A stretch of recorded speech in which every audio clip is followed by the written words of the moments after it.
What's up, everybody, and welcome to today's Swolecast. It's not even off-season Swolecast. It's preseason Swolecast. We have a game tomorrow, Hall of Fame game. I know everyone is like tuning in, like, what kind of showdown analysis are they going to give for this game? Well, that's why we brought Erik Beimfohr on the show. He is going to break it all down for us. Right, Erik? I don't even know who plays. I don't even know who's playing. All right, one of the teams is Dallas. The other team is Pittsburgh. The Yinzers. Don't say that. I thought, Erik, Spike Week was a Hall of Fame showdown dedicated site, and that's what the community was you're building. Am I wrong on that? Yeah, there's hundreds of people grinding out Ben DiNucci film takes. That's exactly. No, I didn't know who. I don't even think I realized that there was a game tomorrow until before this, but not that long ago. Games start tomorrow, and then we'll have games, Lord willing, for the rest of the season up until February. So we are here. I'd like to bring on Erik Beimfohr, creator of Spike Week. You guys probably have heard of it. Erik, Peter was giving you a hard time about the release of Spike Week. I want to give you the floor just to kind of go ahead and tell the people why it's there and why Peter can shove it. Well, Peter can always shove it, but yeah. So taking a super quick step back, I don't think anyone foresaw what was happening in this best ball space. I certainly didn't. I did. Yeah. I'm just like you have seen it with Top Shot. I dove full steam into the best ball stuff in May or something like that, just because I really kind of believed in it and believed that it was gonna take off. And we kind of had it as like a little side project underneath the RG umbrella, just like this was going to be my thing to try to kind of tackle. And it just it exploded. It absolutely exploded. Even just like I can tweet a Christian McCaffrey screenshot team and get like hundreds of replies, on Twitter. Just the people, there's a thirst for this best ball stuff, and Underdog is filling these contests so fast. And so we kind of really sped up our timeline with launching a best ball standalone product with Spike Week. And so Alyssa, hopefully she's not listening to this or earmuffing, we're on our delayed honeymoon, and I'm trying to go as fast as I can to get the Discord spun up and all that kind of stuff. So, it hasn't been the simplest of launches, but the Discord is up and running, and we're going to get, the full-fledged site up here pretty shortly, in a day or two. Very nice. It's easier to launch something, I say, like a few weeks before it ends so that you have it for the following season. So that's why I would tell Pete to shove it. Pete? I love Spike Week. I was just joshing with Erik on there, but should someone kind of tell him kind of what happens to properties underneath the Better Collective umbrella that are kind of self-branded but yet loosely affiliated with it? It's kind of like the island of misfit toys, and we're glad to have you over here with us, Erik. Yeah Spike Week, Swolecast, Fantasy Insiders, Darren Nobel, fantasy, all the things that they kind of just put over here on the side. Listen, Davis, you were talking before the show. Go ahead and tell the people your exercise routine has ramped up in preparation for the season starting. Well, to be clear, I was always doing some weightlifting in addition to the Stairmaster. And by the way, anyone who says that the Stairmaster is not good cardio, you're so full of it. It is elite cardio, dude. That's what the bodybuilders do. Like at the gym, you always see the buff guys on the Stairmaster. I'm pro Stairmaster, anti-elliptical. That's my take. I never actually do the elliptical. I do. So you go with stage photos on the elliptical? When have I ever taken a photo on the elliptical? It's never happened. All you do is send me photos of you on the elliptical nonstop. No, You I do. You did used to talk about like when you were at your prestigious golf club, Jim, going on the elliptical. God, dude, I miss that place. $35 a month for all you can play golf in a crappy little gym. Not going to find a deal like that anywhere. Can I introduce else you to Planet Fitness? No, thank you. No, Literally, no, thank the you. black membership, you can bring a guest every single time. I How feel like often do you show up for the free pizza, Dave? Go to planetfitness.com. Promo code Swole. Are they going to be renaming it Planet Delta Variant here sometime soon? That's why I'm getting. I got breaking news today. Hop back on the Peloton, and we're still grinding. So, Pele season starting for me. I got to get back to it. For you. Yeah, I gotta get back. Well, you to know, it. this really is a time of year where people generally find they have lots of time on their hands. There's not really anything else to be like focused on or thinking about. So I'm glad this is like such a, you know, it's just a pretty clear calendar for old Soccer Dave. Well, the reality is that the family went out of town for 5 days, and so I have more time to myself. What do we think Soccer Dave's diet is like when Holly and his children are out? Like, what? It's better. I promise you.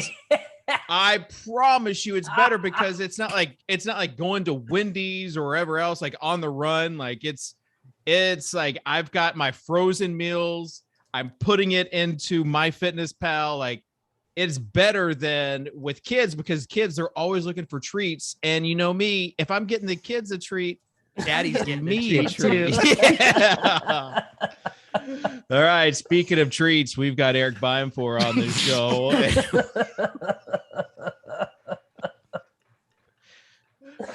Look at that tall drink of water, Erik Beimfohr, fresh off of his vacation. Where were you, Erik? What was it like? Did you enjoy some Mai Tais? It actually. That's funny. That's funny that you bring that up. It was. I mean, this is like sickening. This is one of the first things that I come back to from the Bahamas. Like, I mean, St. Louis, Missouri. Davis can attest to it. Like coming back from an island, you know, beautiful vacation to St. Louis, Missouri, and talking about, you know, what's the value of a third round DeAndre Swift with all these sickos on Twitter all day around the clock. It has been. You know, it's been an eye opener for what my life has become basically over the last week and a half. It's real tough. And were you seriously not drafting on vacation or not drafting as much? Not drafting at all. I don't do, Davis and I were talking about it before. I don't really do slow drafts. I might do it like at the end of when things are about to wrap up and kind of pile in a bunch of slow drafts just to get more entries in. But I don't really do slow drafts, and you can't draft like underdog and everything's not legal in the Bahamas. So I am shocked that you didn't just register for like 50 slow drafts and then have those waiting for you on vacation. I would have been going through withdrawals. It was a conscious decision that like, do I want to enjoy this vacation with my wife and like go back actually still married, basically? Like, yeah. Or do I want to be thinking about Brian Edwards helium inflated ADP? And following all the early camp reports, right? Like that it was. I got the itch the whole like towards the end. I'm seeing all you guys tweeting about, you know, CeeDee Lamb highlights and all this stuff, but it was worth it. It was worth it passing on it for a few days. You know what I like? Drafting Damian Williams later on in best ball drafts. I was kitchen co-opting this Damian Williams thing, Dave. Yeah, like see, what? This is the key to engagement. So I log on. I immediately see like 3 tweets, like Davis, Leone, whoever else, like put in all their like Damian Williams love, and I'm like, I'm just gonna throw it out there, just like tongue in cheek. Well, then everybody started liking it and like, yeah, let's do it. And I'm like, well, we just when Soccer Dave says everyone likes it, let's take some Laden things guesses. How many likes do we think? This is 6 likes. Comparatively speaking, let's do percentage. Let's do like X amount of like the regular tweets. Like, you know what? For a Soccer Dave tweet that doesn't actually include my @ handle, it actually was good. It got 20 tweets or 20 faves, which is pretty big for Soccer Dave. And the engagement too, for people replying like, let's go, like, yeah, or like, no, I know who to fade in my drafts. Like, Beimfohr fell for it, hook, line, and sinker. My tout. So Belair fell for it too. So if you think this bit is gonna stop here, no, I'm Mattekking it right into the ground. This is a new thing. This is a good social media strategy. I think we call it take tailing. You just tail the kind of popular take that has good headwind. The one from yesterday was these two and Leone saying Darrell Henderson is such a good value right now in the 5th. So I think you pop on here after and say, I think Darrell Henderson still isn't going high enough, guys. 100 likes. Yeah. So we just like it. That tweet could get 100 likes. A Super Bowl, like a Super Bowl Darrell Henderson actually is a first round value take would do numbers right now. Yeah, but you need the video. You got to go find Davis has mastered the video. Kitchen is not willing to put in the work that I am. Like every morning on my little to-do, like Pete is big on the to-do list. Every morning on my to-do list is curate a highlight video of some guy I like drafting and put it out. It'd normally be about 9:30 Central Time in the morning. That's like 20 responses, 3 retweets, 85 faves every morning, guaranteed. You're micro scheduling that, but haven't submitted your Better Collective time card for 4 months. That is inaccurate. I've submitted it every month, but I just happened to be a little bit late this week, but it's fine. All right. Are we going to enter a draft? Because last time it took like way too long and we had to cut it off at the end. If we do it, we literally all have to have the screen up and like do it. I'm ready. I got my finger on the. I'm ready too. Beimfohr? Go for it. 3. 1, 2, 3. Oh, it's gonna work. It's gonna work. Do 5 more to start. It said 5 more to start. Yeah. All right. Oh my god. I really didn't think that was gonna work. I can't wait to pwn you guys in a. Who gets the influencer 101? Who's getting the influencer 101? Oh man. It'll be Dave, of course. Wow, the puppy draft not filling in 13 seconds might be bearish on underdog. Market crash. I legit did get for people saying that like I'm not being genuine. You know, obviously the whole disingenuous thing. The tag has been applied to the Swolecast before. I will say that my last puppy draft, I did draft Damian Williams later on in drafts. So wow, a real genuous tout. Yeah, while we're it looks like Peter got the 4th overall. We've got Davis 7th, Erik 8th, and me at number 10. So I don't recognize any of these dudes. I recognize Ikesms. He's like one of the who's an older guy. I did 6 drafts this morning with Justin Herzig's bot. He's auto drafting these, but I know what Herzig's settings are, and I've been back to back with him twice, and so I've been able to like know what his computer is going to take, which was nice. That was a nice little thing to have happen this morning. I obviously respect Herzig a ton, but I was hopping in a bunch of drafts to see how many I could get in there with him because, like you said, I know exactly what he's going to do.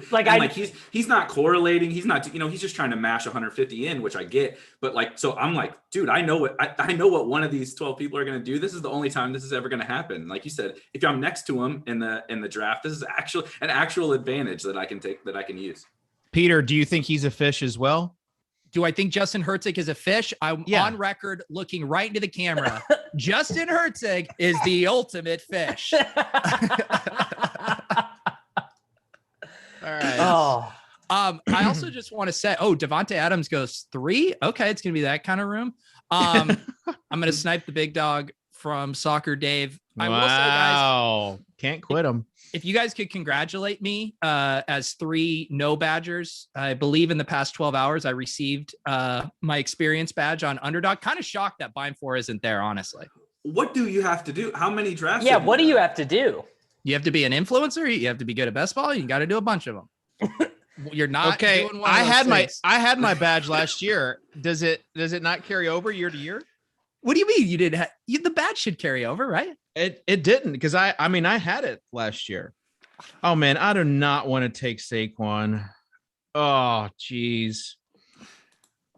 This is how you know Soccer Dave is a lemming, because you're going to draft as close to ADP as possible just so he doesn't do anything ridiculous in this. I can guarantee it right now. Go out on a limb. Soccer Dave will be real nice to whatever you do. Saquon Barkley. Oh, geez. Are you gonna handcuff him with Devontae Booker? I handcuff him with 5 Giants wide receivers, Evan Ingram and Daniel Jones. And just that sounds like a dog pile at Giants camp right there. That's what we call that. Dude, the Giants, it seems not even real how bad they are. Like, everything that comes out of Giants training camp, they've had 3 players retire already. 3 who are just like, you know what? I'm not putting up with this. I'm out. I'm done. Isn't it funny though that everything that's coming out of Giants camp is basically the same thing as everything that's coming out of Lions camp, but everybody is like obsessed with what Dan Campbell is saying, you know, like they're saying the same stuff, except the Giants are pummeling Daniel Jones on the bottom of a pile, but it's the same thing. And everybody's excited for this Lions. I just got the dog pile joke. Soccer Dave just took AJ Brown at 2-3, a real 0 RB truther. He had to get his Titans quota. I took him in the last draft as well, and then I was excited about getting Julio, and then Julio went like 2-6, damn, tough scenes here. I was just gonna take Gibson. All right, take Taylor. No, fine, I'll take him. You can have him. Wow. Colts players, I'm out. Hines is the only one I'm taking now. I'm out on all of them. I'm going to actually go for the most high T start here if I don't get sniped. This is literally the most possible high T start. Dude, don't do it. Oh, no way. I'm doing it. No. Yes, I'm doing it. I'm out here. I have to be the change I want to see in the world. I told people to start drafting running backs that don't catch passes. Someone's got to do it. Oh, the FFPC grinder. Let's go, baby. Derrick Henry, Nick Chubb. Shove it. Oh, what if one of your running backs gets hurt? What if one of my running backs doesn't catch a single pass all year? combined receptions for Chubb and Henry, 17. But I mean, well, both of those guys with a touch on equity. You talk about spike weeks, Eric. Kitchen loves this start for me. I can tell. Kitchen is like fanning himself. Good thing I have this awesome haircut where the air gets me easily. Okay, so we're talking about starts. Who you got, Erica, to start? Diggs and Gibson. This is just not unique for me. This is how I start a lot of drafts. Okay, Davis. I started Ezekiel Elliott, Clyde Edwards-Helaire, which also is not a unique start for me. I do that a lot.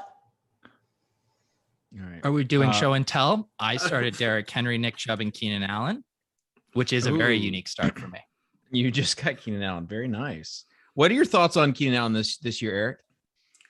I'm kind of down on Keenan. Not Keenan, to use a Pete phrase, in a vacuum. I think he's fine, but he goes in a range where I just like all the other wide receivers around him up, ceilings better. Like, I mean, CeeDee Lamb goes after him, and Allen Robinson goes after him, and he goes right after like DK and AJ Brown and that, and Justin Jefferson. And his quarterback goes in a terrible range too, where I'm not wanting, like, a lot of the times it's like Russell Wilson or Justin Herbert, and like, okay, even for the stack, I would just rather have Russell Wilson.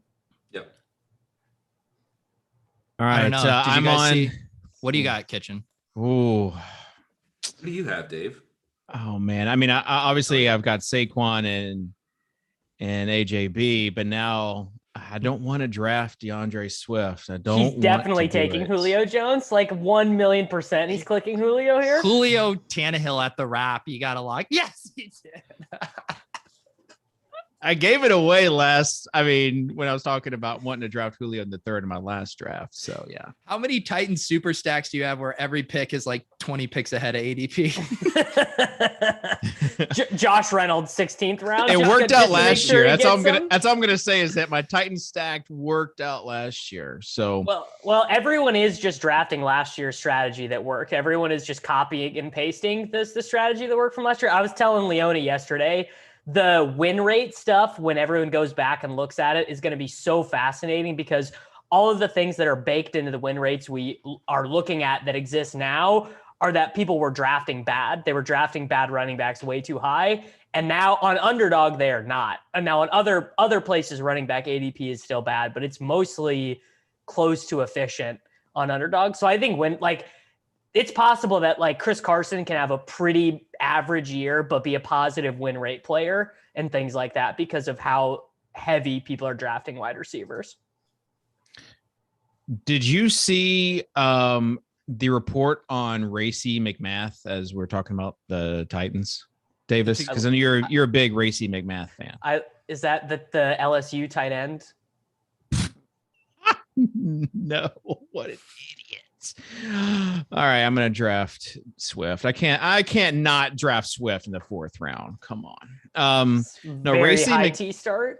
Racy McMath is the Titans. He was like a 6th or 7th round draft pick. I don't know, but AJ Brown said he kind of reminds him of Julio Jones. So for those deep Titans stacks, AJ Brown, notoriously great evaluator of talent. Well, he plays with Julio. So why? I mean, who better to trust with those opinions? Let's talk about some other news and notes as Peter's about to be drafting. Jalen Reagor got absolutely ripped today on second team reps, Davis. As a Reagor what are they going to do? What are they going to do? As a Reagor stand, does that influence your opinion at all? Or does that make you even more bullish on Reagor this year? I mean, I'm just going to keep Reagor right now is going after guys who are drawing dead to be meaningful fantasy players. He is going in a range with Nelson Aguilar, Emmanuel Sanders, Cole Beasley. I actually do like Terrace Marshall Jr., who is going in that range, but Devonta Smith is going to miss 3 weeks of camp. I mean, I like Travis Fulgham. I think Fulgham should be a little bit more expensive, but no, I'm not worried. An August 4th report about Jalen Reagor getting yelled at. So just go on record and say you're even more bullish on Reagor. You cannot have that on the record. I am the standard amount of bullish on Jalen Reagor. Peter, what about you? As far as you're helping to write a daily newsletter. You're on the clock, by the way. You shoot 3 running backs and a wide receiver. What a fish, this guy. I'm going to win the puppy with only 3 running backs, none of which catch passes. That is the mission I've decided today, and now we must see it through. What were you asking me, Dave? What I think about Jalen Reagor? Well, just about these you're helping to write a daily newsletter. Yeah. So you're looking over these camp bits pretty closely. How much does that influence your own process? So I mean, there's huge confirmation bias, when you see stuff, but honestly, it's been pretty instructive when, you click a Roto World blurb, a RotoWire blurb, even someone's blurb that they pull from an athletic article or whatever. I heard Davis, you referenced that Chiefs one where they're talking about McKinnon. And it gets me more excited to draft McKinnon by the lead and what people are sharing. And then you go and read the article and it's literally just he looks fine out there. Mahomes is excited to have him on the team. And you're there's literally nothing here whatsoever that actually says anything meaningful, but those are the blurbs that get circulated. But I'm worried they're mentioning McKinnon at all because there was no mention of DeAndre Washington last year. There was no mention of Darwin Thompson. These guys were not being touted. I am officially worried McKinnon is going to be not a thing into himself, but that he is going to really hurt CH's upside, which is a bummer as I take CH in the 2nd round. Also, Davis, the other day I tried looking for the dead legs quote. I could only find tired legs. Is dead legs your punch up on that story? It was definitely said at some point by not me. It was, I would not have come up with that on my own. I don't think. I went hunting for it to try to find the origin of that. And all I could find was tired legs. And I was swear to God, Davis, this is a slander campaign against McKinnon. Dead legs versus tired legs is wildly different. I believe the origination of the dead legs quote is inside a paywalled article on The Athletic that was quoted on NBC Sports Edge as tired legs. Okay. All right. Okay. That's possible. That's a lie too. All right. So Eric, you just drafted ETN in the 5th round. Mm-hmm. You like this guy? Yeah, it's funny. Pumping Pete's show, Ship Chasing, we talked about ETN and like Javonte and some of these guys over the course of the last month or whatever, and I was like a little wishy-washy on ETN. I think I fell into a little bit of the Urban Meyer is a total gut trap, and I mean, I still think that's like a legitimate concern, but I don't think it should be a concern in terms of us betting on Travis Etienne. And so just listen to like, just some smart people kind of talk about Etienne, and he's a bet that I want to make. And there's a weird kind of pocket in this draft now in that 5th round where like all the receivers are gone, and he falls into this perfect spot that I'm trying to take him a little bit more than like I was previously. Yeah, I thought in Leone recently had this really good article deconstructing all of the kind of structural data for last year and what type of players were in winning 0 RB and hyper fragile builds. And the rookies do really well in the 0 RB builds. And it makes sense because they finish stronger. You piece together your Nyheim Hines, your J.D. McKissics later, and then these guys come on late and supercharge your team in the playoffs. Where the hyper fragile builds, the reason you saw the Josh Jacobs, the Todd Gurleys in there is because you do need the quote unquote usable weeks at the start. You just need that production. And ETN isn't as great of like a hyper fragile running back pick, but he's an awesome 0 RB or anchor RB pick. Yeah. And I like to use those guys in like, anchor RB, hero RB, whatever, because if I am getting some like, and I think you're going to get something out of ETN even early in the year, right? Like some kind of pass catching role, whatever. So like maybe I just use that small score, at my RB2 spot for a while, or like to your point, I can piecemeal it together with James White, right? With Gus Edwards, with whoever. And then by week 8, when ETN's really popping and he's the man, now we're off to the races. The three fish in this room decided that we don't care about Joe Burrow looking like total trash at practice because I took Chase, Beimfohr took Higgins, and Pete just took Tyler Boyd. So apparently none of us feel strongly that he actually looks bad in practice. I passed on Boyd for DJ Shark. So because of the blurb. Yeah. I mean, hey, if you're really out here hunting your blurbs, Roster Watch has been at Jags practice and he said he wouldn't take DJ Shark in any fantasy league. Even in the 20th round. Even in the Alex 20th. said that? He said he'd take Colin Johnson over him. Oh man. He didn't say that part. Oh, baby. Oh, damn it. Colin Johnson's a big dude. You never know. Colin Johnson was good at Texas. Pete got me on some 18th round Colin Johnson. Him and Fulgham, I feel like are those late picks that could just be very good right out of the gate. The one again you're stealing from me. I started taking Cedric Wilson. Oh yeah. Cedric Wilson is hella obvious. Like you should just be taking that dude all the time. Dude, Kitchen, there's a take tail for you. Cedric Wilson should be super obvious as a late round dart throw. That's 100 likes right there. James Washington also should be. James, like the 3 Steelers wide receivers all go top 80, but James Washington goes undrafted in these. Like James Washington is the most obvious. Like you should just be taking that dude. People don't think of wide receivers as like handcuffs or like injury replacements, but they really should. We were just talking about rookie running backs. Wanted to talk about, I was listening to In Hardits where he was talking about Javonte Williams being a guy. He didn't say league winner, but kind of sounds a guy that could be immediately the starter, like almost like Denver wants him to be the starter. Drafted higher up in last year's draft. They were looking to cut Melvin Gordon basically if he was found guilty of this DUI. They want to get rid of him. Thoughts on Javonte this year, Eric? Yeah, I mean Javonte's in a relatively similar spot to ETN, but kind of like the inverse. ETN looks like he's definitely going to have some sort of pass game role, but he needs to grow into, the full workhorse role. Whereas, like you said, with Melvin, assuming to be on the roster, Melvin probably, even if Javonte takes the early down role, Melvin gets third downs, maybe even a little goal line, whatever.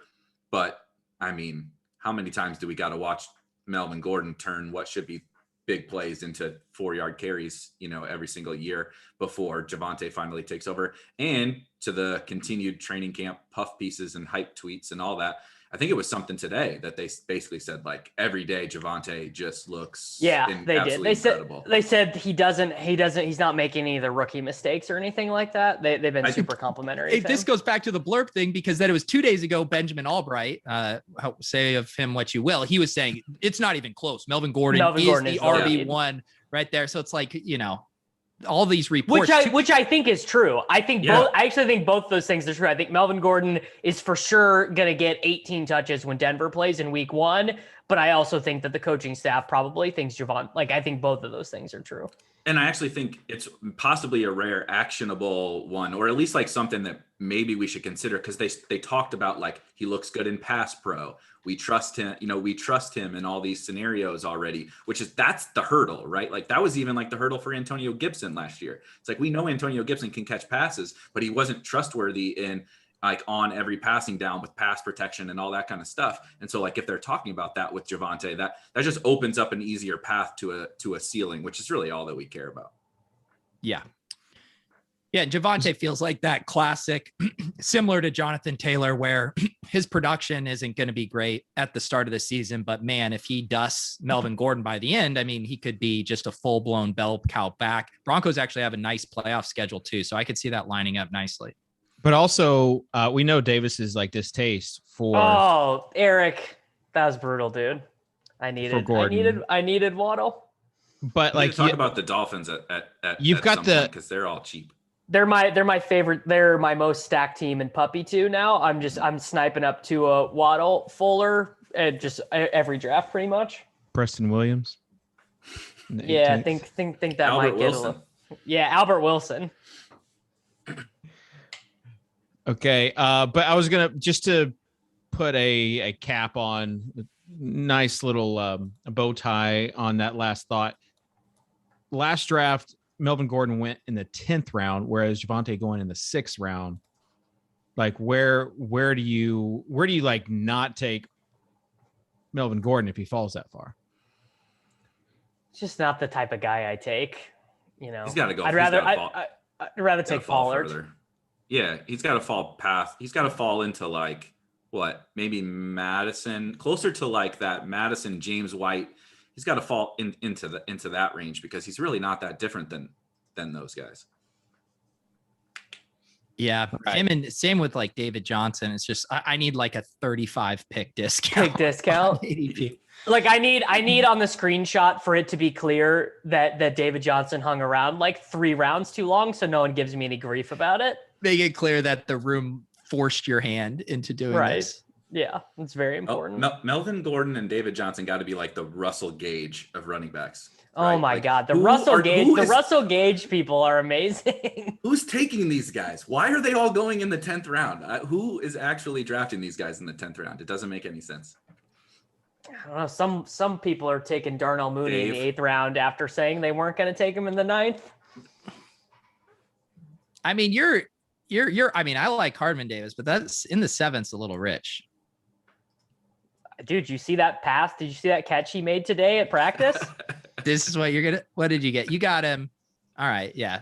ADP 90, took him 11 picks ahead of ADP. But this draft is going way harder on wide receivers though. We are already at the 9-10. We are already at the top of the queue being Gage, Bateman, Ruggs. Like this draft is annihilating wide receivers. It's not a ship chasing draft though. Like I haven't felt punished for my early RB start yet.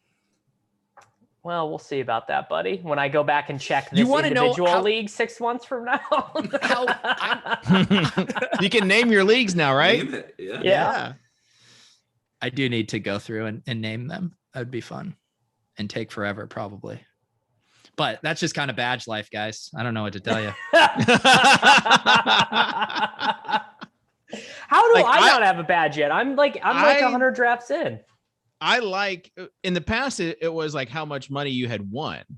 And then that's why I got like they had a black and they had a red. And last year the past 2 years I've had black, but this year I don't have any. I like this. I wish they would do it for like DraftKings. I think they have kind of an algorithm that kind of senses who's more of a best ball poser, and then they actually revoke the badge when you're not playing enough.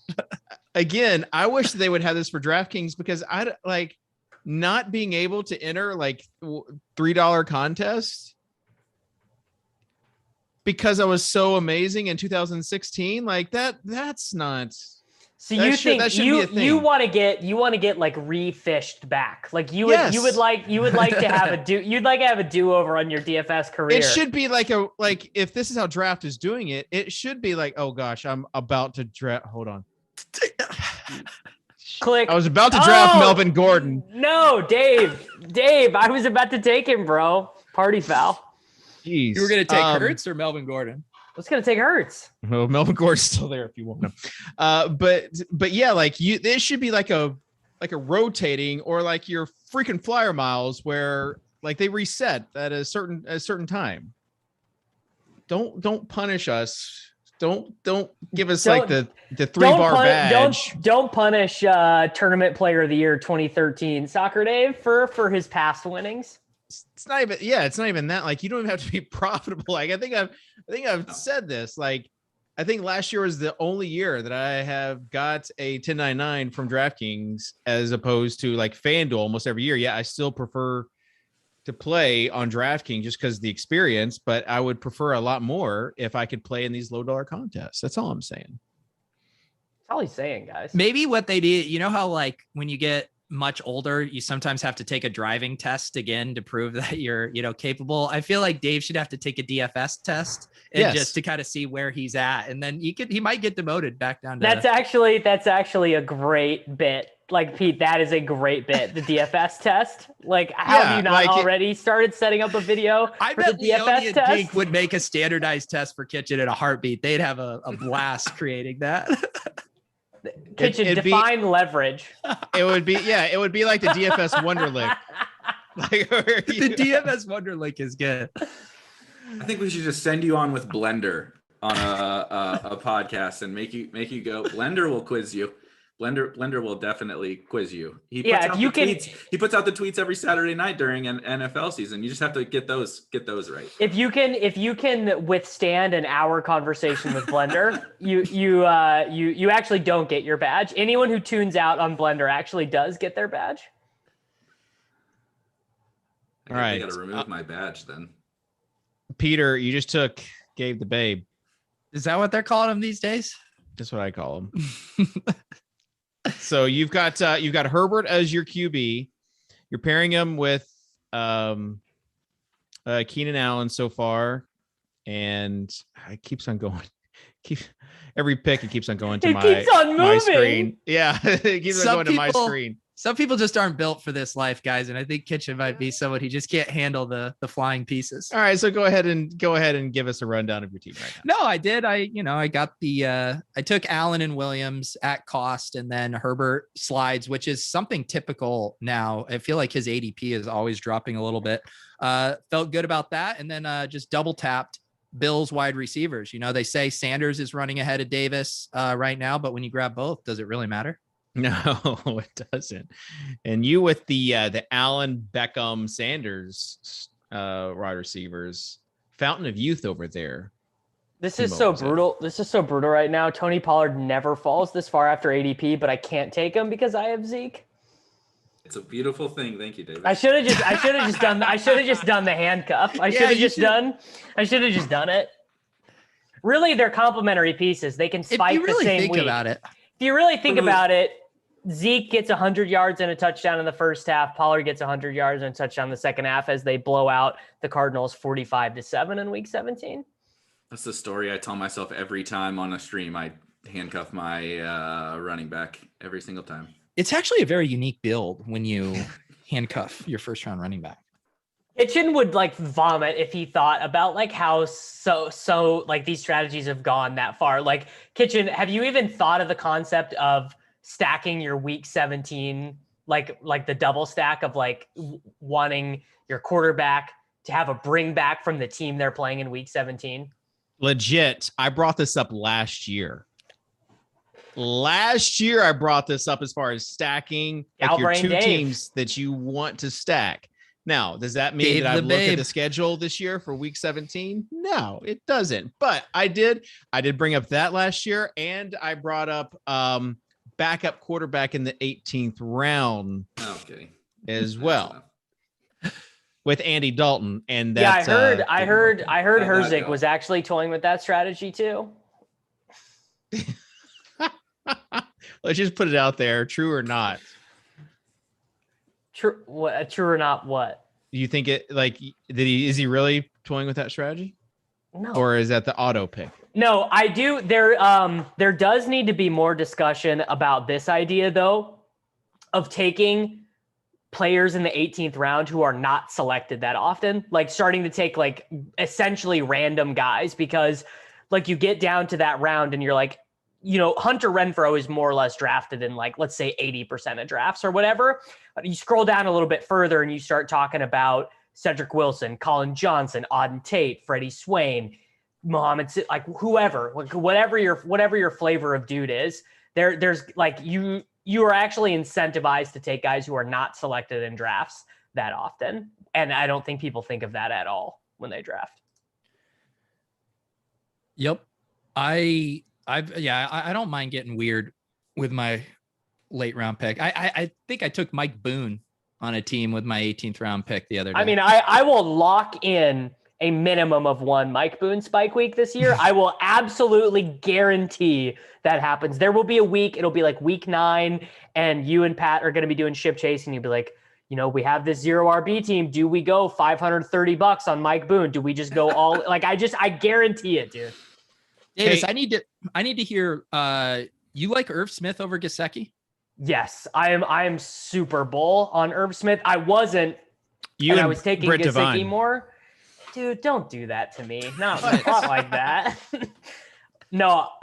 So like, remember the Tyler Conklin FUD when Mike Zimmer was like, oh yeah, we really like Tyler Conklin. And then, first off, that was a lie. And then second of all, I actually saw this great, I don't remember if it was a thread or just an article from Graham Barfeld the other day about how Irv Smith actually played a lot of snaps last year anyways, and is like a fine blocker, like enough to be out there. But now that the other guys are the blockers, now that it's like your Tyler Conklins and stuff and not your Kyle Rudolphs, 1, he should play more. 2, there's like no competition for slot wide receiver. Like they're bringing in literally street dudes like D.D. Westbrook.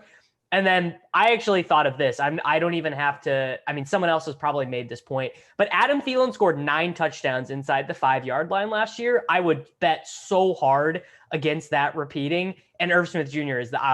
would be the obvious beneficiary of those targets going elsewhere. Real quick, Eric, that Christian Kirk pick was for you, buddy. I figured AJ Green got hurt. So now you're back. Christian Kirk is at camp, and AJ Green got hurt this morning. But Leone is triggered. Leone and Norris, they got to go sing Kumbaya for their. What a surprise! AJ Green not going to make it out of camp unscathed. What was the injury? Is it serious or no? What? Just okay. I mean, we don't know that, but they said a minor Cliff said because injury reports aren't mandatory until week 1, he's not telling anyone anything. Game theory. Oh wow! Bro. Sterling Shepard just got sniped from me. Oh, I cannot believe bummer, it. dude. I cannot. That's the first time in human history anyone ever said Sterling Shepard just got sniped from me. And now I'm gonna take Ferkser. What's your plan with this team, bro? Like what's Ferkser? Jesus, the Ferk daddy, dude. If you don't take Darrington Evans, you're the fakest Titans fan of all time. Oh, this is a good battle. Eric versus Kitchen for Darrington Evans. And this actually Darrington team. You have the perfect Darrington. The correlation even works for it because he has all the pass catching guys and not Derrick Henry. So what do we think of this Randall Cobb ADP these days? Is it it's one of the most absurd things in the history of fantasy sports. Silva, he is Silva like T.Y. Hilton last year. He doesn't know when to quit the old guys. Well, he just said that basically when a quarterback demands like Rodgers, he's going with like the hand in the dirt take of when a quarterback demands that your his his guy be traded to your team and that's the guy he trusts, then you also have to trust that guy. Why? Why do I have to trust that when I think Randall Cobb can't really play anymore? We got to stop like what was it earlier that Julio or whoever knows how good Michael Jordan has been the worst GM in the history of the NBA, and he's the greatest basketball player of all time. We got to stop trusting these guys. Like Aaron Rodgers was mad that they disrespected some of these dusty old vets, and then he demands Randall Cobb get there. Why does that even matter at all? Well, if he's third in targets, then there's a low volume offense that runs a lot. And Aaron Rodgers had a 10.1% TD rate last year. His career rate's like 6.5. But like, isn't what are we doing? I think also that like Randall Cobb's averaging 10 yards per catch over the past 2 seasons as well. That was also one of Silva's points, I believe. Good for Randall Cobb. I don't know what you want. You were asking a question, and I gave you one of the OGs of the Swolecast reasoning, and you don't care. You are at it's not that I don't care. Like of course I love Evan. I respect him, but I just there's not a talking point he could come up with that would get me to start drafting Randall Cobb. Davis, didn't you say, I think it was you that said this, that I thought was really interesting. Like going into last year, we were not that hyped about the Packers, right? Rodgers no one wanted him. No, like he went in the 4th round of the Scott Fish Bowl, a super flex draft. Yeah. Rodgers was like, we had, and I'll hold my L, but like we had conversations like, is it over for Rodgers 2 years ago? And he like legitimately looked bad. Now last year he was awesome. I get it.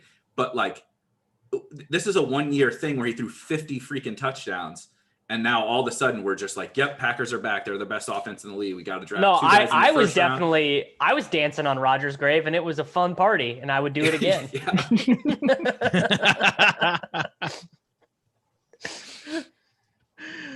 All right. Let's go to Erik's team.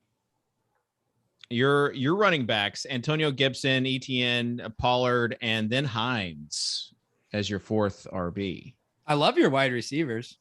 I'm a little worried about your running backs. No, this is this is probably more running backs than you even normally take.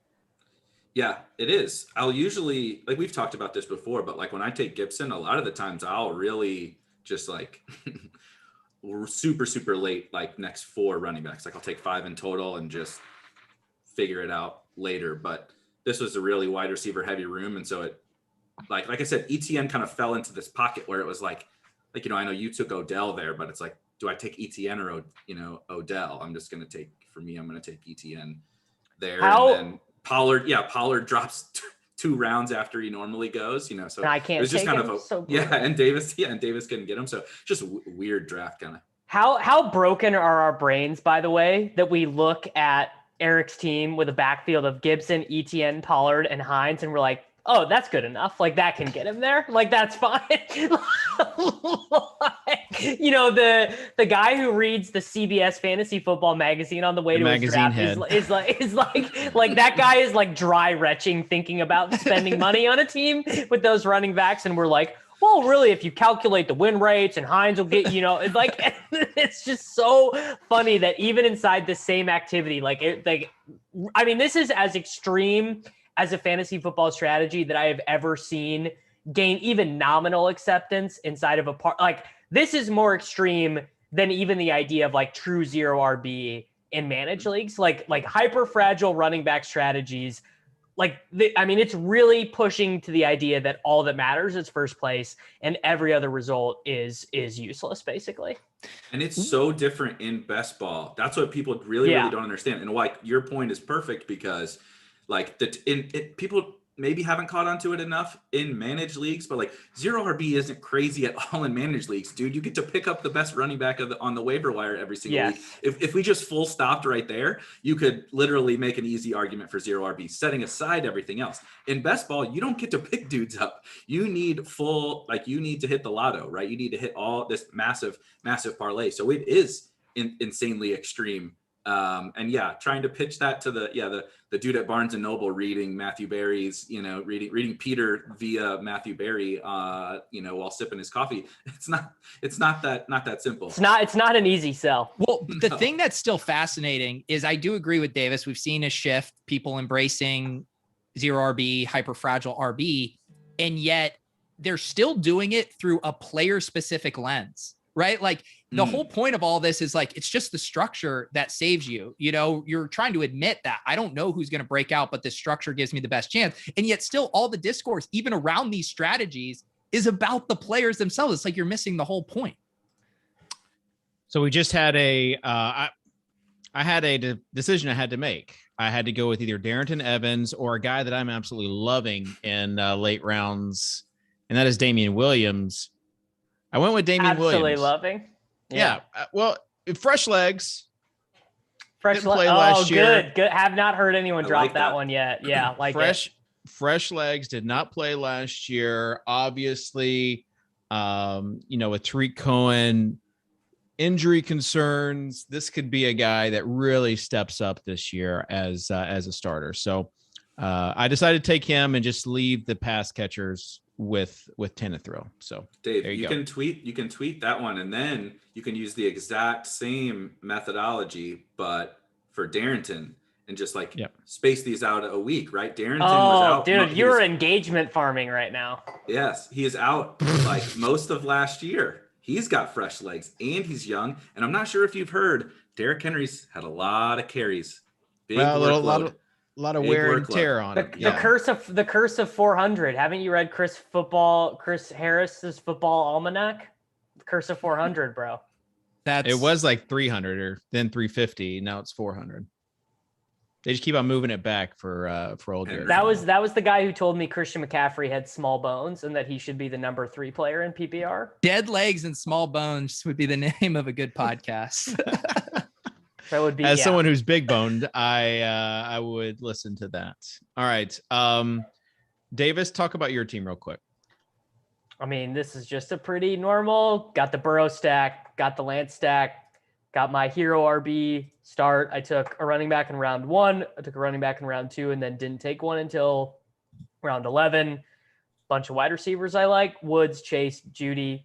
I'm leading the pump on Judy right now. I cannot get enough of this dude. I'm just getting the vibe that he's about to unleash like an early career Antonio Brown season on us with was this before like the Sutton limping news, that sort of thing? So I did a draft with Sean and Gretch a couple weeks ago, and Sean was like, we should take Judy in the 6th round, and I was like, interesting.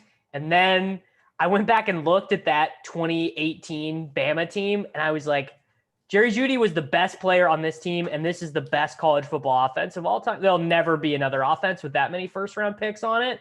Bro, have you seen his routes? Yeah, been grinding. Check those routes. Crisp. Yeah, dude.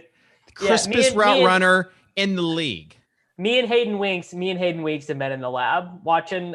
We actually get the film rolls delivered to our house and we watch them via projector, because any other way of watching film is inorganic and you don't actually see the film as clear if you don't do that.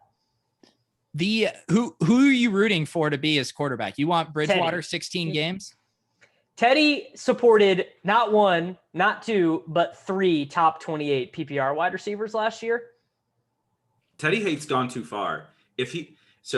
I've used this mostly to support the Panthers and Darnold, but the Panthers threw for 16 touchdowns last year.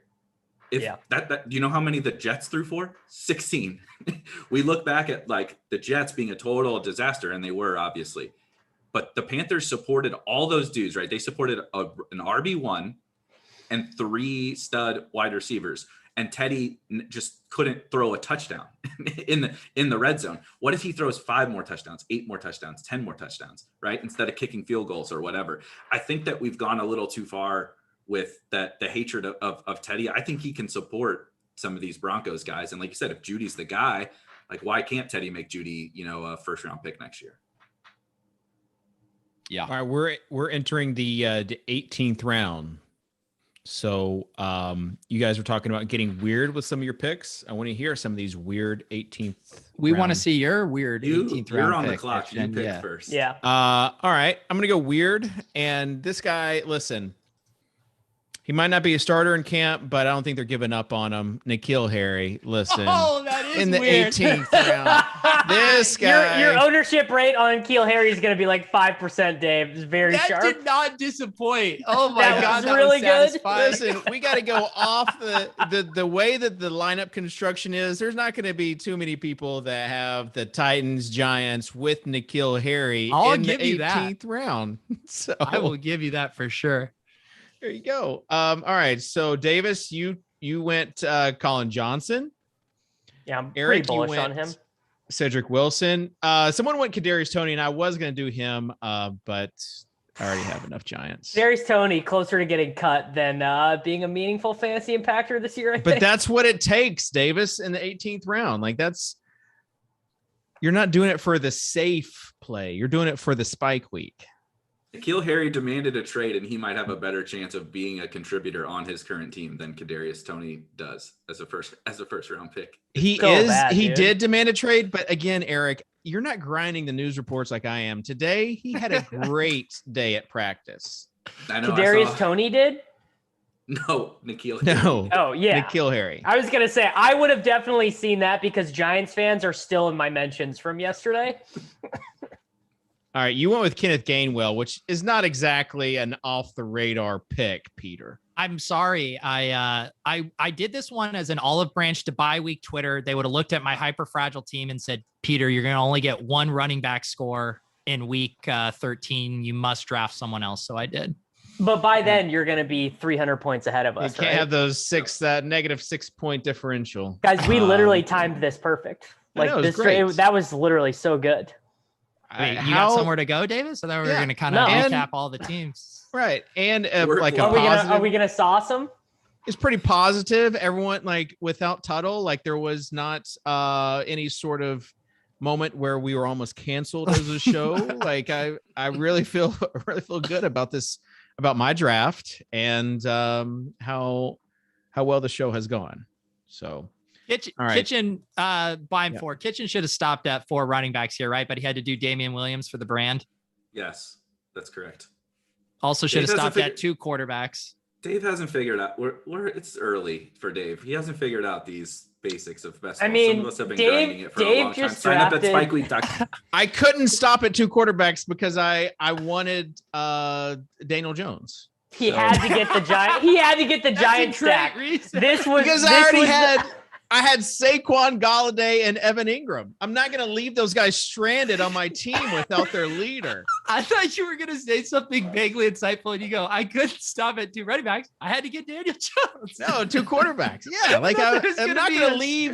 I'm not going to leave them on an island without their leader. They got to because obviously if all those guys are smashing, Daniel Jones is smashing too. How did Right? I do Right, a Dave? hyper fragile build and end up with better wide receivers than Kitchen? How did that happen? Kitchen was the I've always wondered who's the guy taking Brandon Cooks in every draft because I've never done it. Dave, there's your answer. The guy who I shows didn't up want with his to. buddies. Like that was the pick that I felt the worst about. But like I had to draft a wide receiver at that, and that was a guy who might give me 1 spike week, maybe 2 spike week. What spike week from your 8th round pick? Yeah. Amazing. I don't need Truly too many incredible. I don't need too many with Kenny G and the Titans guys. So We need to do the best ball aptitude test for Kitchen ASAP. Oh man. This we got to do this every week until the season starts. so Where Kitchen fun. drafts a team. we should put this team against the team that Toto and I drafted, and the other that was just absolutely ridiculous. With that, wait, that was Tannehill and Daniel Jones' team. What is your exposure on Tannehill right now? 100%. Well, of a the lot. two drafts he did, Ryan Tannehill's on both of them, so 100%. Yeah, so 100%. Small sample size. That team had Kenny Galladay, AJ Brown, Waddle, Kadarius Toney. There you go. So all right. Davis talked earlier about every report from the Giants is that they are the worst team ever. They have dudes retiring. Their quarterback is getting pummeled on the bottom full stack. of piles, and Dave is 100% in on the Giants. Listen, didn't we hear that about the Jets a couple of years ago as well? And they had a few good fantasy assets as well. You can't, if you're just going by the news every day, then your teams are just going to be. Wait, aren't you the guy that passed up on Tyler Boyd because of one blurb? You have to know. Burrow? You have to decipher, Peter. You got to decipher what's real and what's fake. I mean, it's just like it's. I've seen this take lies. I mean, what? How do you this tangled web Dave weaves with his justifications? No, Davis, you understand this take. What take? That you, I don't even know where you're going. I literally don't even. You have to. Like you yourself have to decipher what is true and what is not with these camp reports. Well, sure, but I've seen this take floating around that, like, oh, you shouldn't pay too much attention to camp news. Like you'll really lose that way. And it's like literally the worst take of all time. It's like you will get these like very important updates on things like where like if you're just ignoring them, you're just pissing away EV. Like dead legs. I mean, even as something as simple as like, oh, Kirk is back at practice and is playing outside or playing the slot, right? Or it's like something as simple as that. You're like, well, if Christian Kirk is going to play 70% of the snaps for the Cardinals, I want to draft him all the time. Do you think Christian Kirk is going to play 70% of this? I don't know, but I know that you need to be, you need to be tuned in to every amazing acrobatic catch that McCole Hardman makes, or you're just going to lose. How much Rondell Moore do you have, Davis? Here, I will check. I probably not a ton. Probably I bet like 15% or something. You know what you need to do with Rondale Moore. I haven't drafted on DraftKings in a while, and I think he's going up on drafters too. Davis, you would probably know better than me. But I'm not saying don't draft Rondale on Underdog because I have. I mean, if you like any rookie wide receiver. Rondale was going in like the 14th round on DraftKings for the longest time, and he never, ever, ever rose up. So if you want to get, and he's a perfect fit for DraftKings scoring. Yeah, so in a weird way, a lot of the times I'm ready to start taking quarterbacks, running backs, and tight ends where Rondale goes, because a lot of the time I have 7 wide receivers by then. So it's not that I don't like. Maybe I just need to start taking him a little bit earlier. Maybe I just need to pop the ceiling on it and just say I'm taking him in the 10th round or whatever. All right. Rugs. That will do it for the Swolecast. Listen, if this show has helped you out with your strategy, your process, go ahead and hit that subscribe button, the like button on the show. Follow all these guys for their takes, even if they're tailing other touts, tailing takes. So, and also if you're listening on the podcast, leave us a good review. I haven't even ventured over to the podcast to see some of the reviews lately, but I can only imagine what they are right now. I think that will pretty much do it. No one is covering best ball other than the Swolecast. Oh, and spikeweek.com. And I'll put a plug in tonight on Ship Chasing. Beimfohr is joining us. We're going to draft a big dog team on Underdog live tonight around 9:45. If you want to hop in that draft or watch us draft that. A Derrick Henry team. Very nice. Anything else you got? I don't. Okay. Erik? Yeah. Spikeweek.com. Best ball Discord. Nobody besides the Swolecast is doing it more than Spike Week. It's a close race. A Swolecast Discord would just be too much. It would be like 6 dudes who are all asking where the man's is. It would be like a moderator's nightmare if we ever had a Discord for the Swolecast. Davis, final thoughts? Just keep drafting those Tennessee Titans super stacks. Just make sure, Ferkser, Des Fitzpatrick, Josh Reynolds, just make sure Racy McMath, whoever that is. Yeah. The next Julio Jones. He's like Julio Jones light. So got it. Yeah. When you're the second highest scoring offense in the league and then you add Julio to your team, you might want to pay attention. Yeah, rocket ships. Yeah. Right. I want to apologize on behalf of the guys, Justin Herzig, for calling him a fish for his drafting strategies. Justin, we love you. We love everyone else who is watching and listening to the show. We love our producer, Devin, and we will see you next week here on the Swolecast on RotoGrinders.com.